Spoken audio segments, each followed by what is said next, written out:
This is Prize Fighter, and welcome to the first episode of Song of the Deep. Decided to do something a little different tonight to break the monotony of the Layers of Fear episodes. I'm gonna continue that tomorrow, as well as probably an episode of this, if it comes out well. But I've played a little so far just to kind of get an idea of how I'm going to record it and what kind of game it is, because I know nothing about it. Short of the fact that Insomniac made it, and they've got a pretty great pedigree as far as I'm concerned, or anyone really. But yeah, we're gonna jump into this. It's pretty story based, so I don't know how much I'm gonna talk here. I mean, I'm gonna commentate, but I'm gonna allow the story to come through and try not to hinder that at all. But let's get going. Intermediate.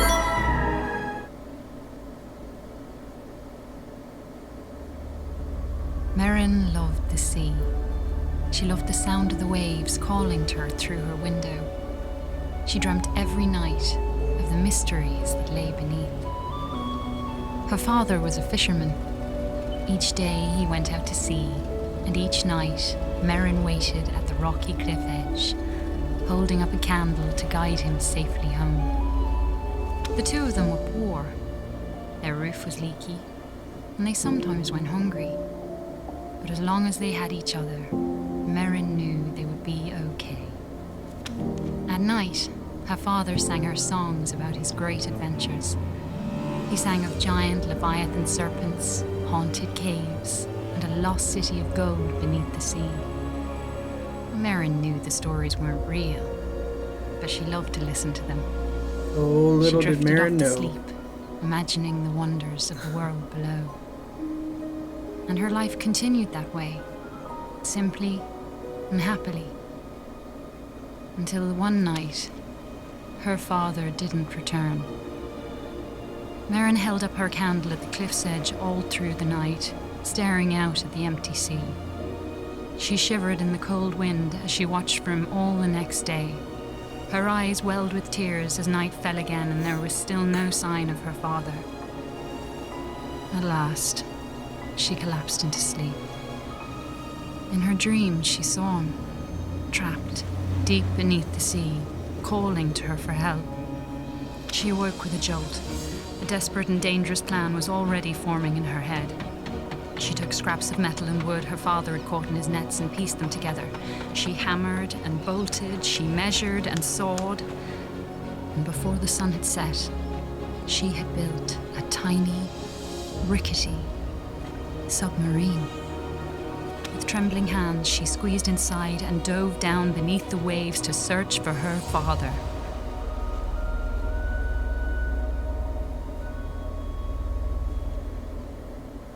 Huh. So this art style reminds me a lot of Child of Light, which is one of my favorite kind of indie games of the last... Oh goodness, I don't even know how long. I guess it was an indie game. I mean, Ubisoft was the publisher? I don't remember. Either way, we'll say smaller games. I loved it. And so far this reminds me a lot of that kind of tone and style, which I'm 100% cool with. The world beneath the waves shimmered with mystery. Glow-kelp bulbs lit up around her as she passed by. Huh. It's absolutely gorgeous. Let's see here. Merrin spotted some odd-looking old coins. Maybe her father would know where they were from.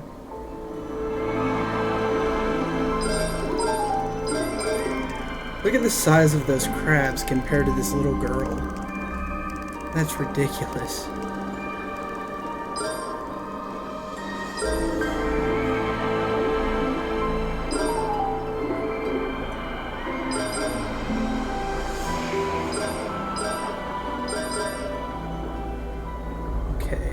Let's see here.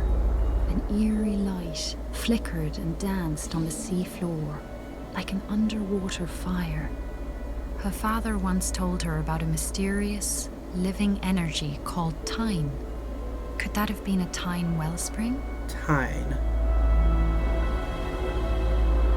Let's see. So those are our save points.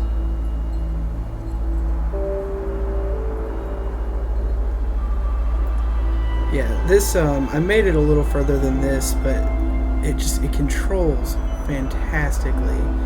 And it's just, I don't know, almost like A seahorse soothing. made of clockwork gears darted out of the way as Merrin approached.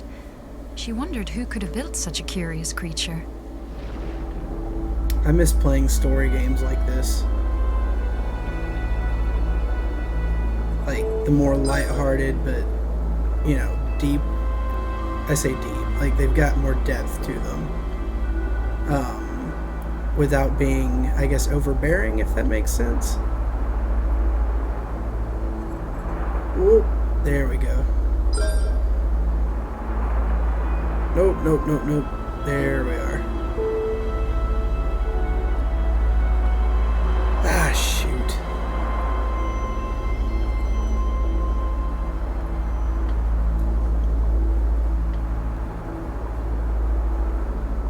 There we go.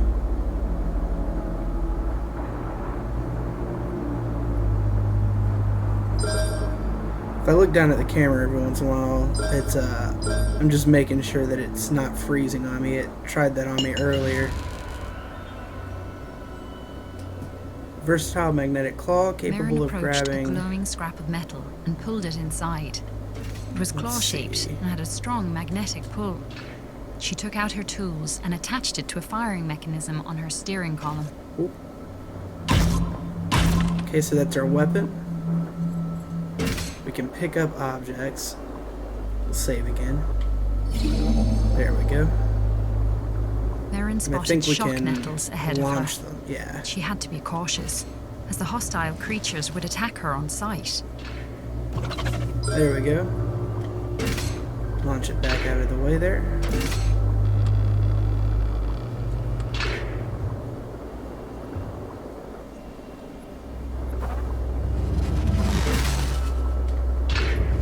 Ooh.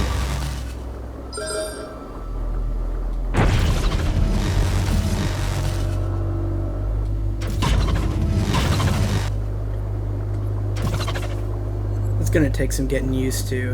It's really accurate, but it's like you don't have an aiming mechanism per se. So you just kind of have to eyeball it. Frequent save points are good. It means I can A sleeping guardian play this blocked by Merrin's ear. path. She knew it all too well from her father's stories, and she knew it must never be woken. Because I don't know if I mentioned this, but I want to keep these somewhat shorter, maybe in the 10-minute range.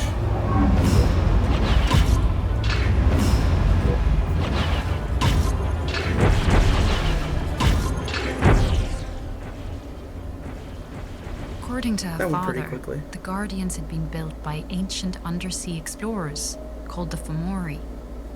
Merrin always thought the Fomori were a myth. Fomori. Now she wondered if her father's other stories might be true. Of course they're true. Why wouldn't they be? Undying Caves. Is this a tiki The old head? statue reminded her of her father's lullabies about the brave and beautiful Merrows. Huh. Okay.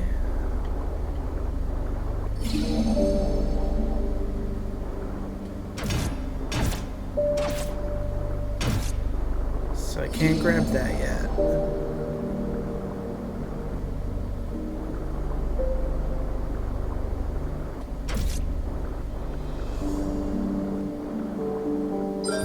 Interesting.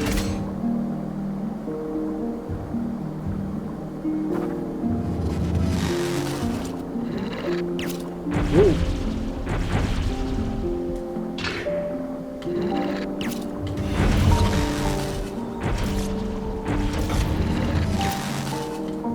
Oh no.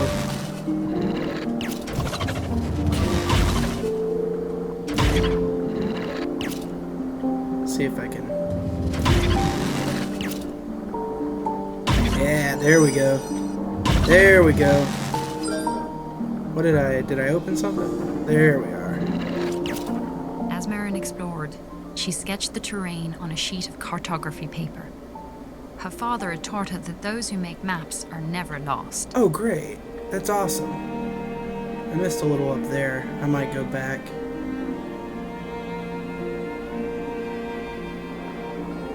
Oh, I want to head back down to... Oh, I can't yet. Okay. We'll go towards the big X. A huge hermit crab watched Merrin from a rocky ledge. On his back, he carried a vast array of odd-looking treasures. Oh, that's cool. The crab seemed to like shiny objects. Maybe he would be willing to make a trade. Okay, so I don't have enough right now.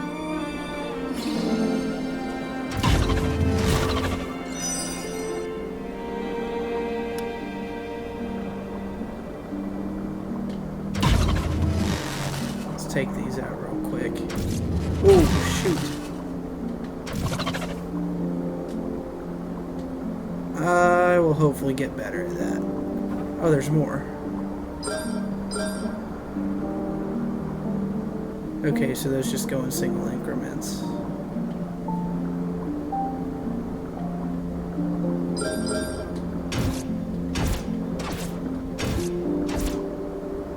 Where's my map? Okay, it seems like there's going to be a lot of backtracking in this, but I'll figure out how to best do that so it doesn't get, I guess, boring for the episodes. Oh, shoot. There we go. Oh, man. Oh, man. I'm not gonna... I'm not gonna make it through that. Oh, shoot. Shoot.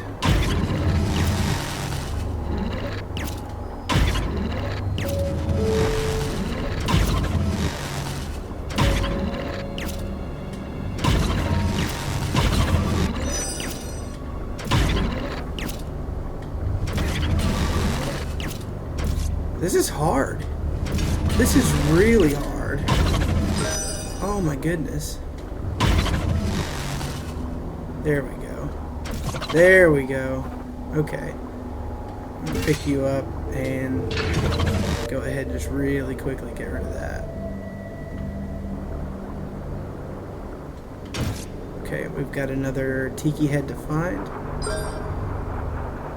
I don't guess they're tiki heads. Statue heads, I guess we'll call them.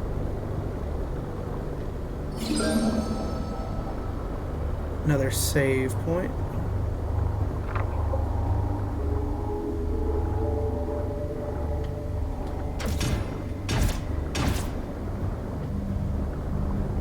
Okay.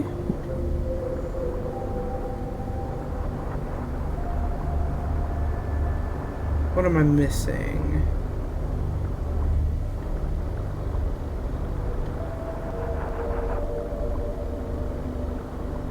Oh, I see.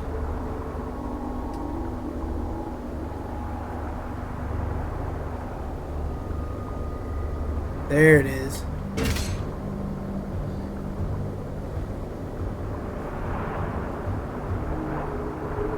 There we are.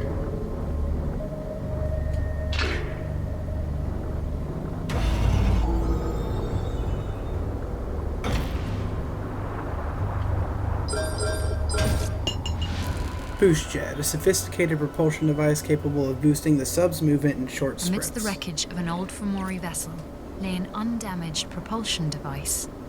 Merrin bolted it onto the back of her submarine, eager to test out its effects on her lightweight craft.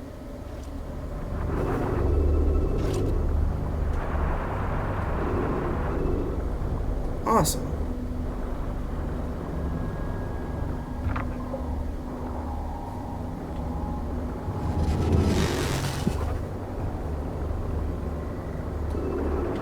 Okay.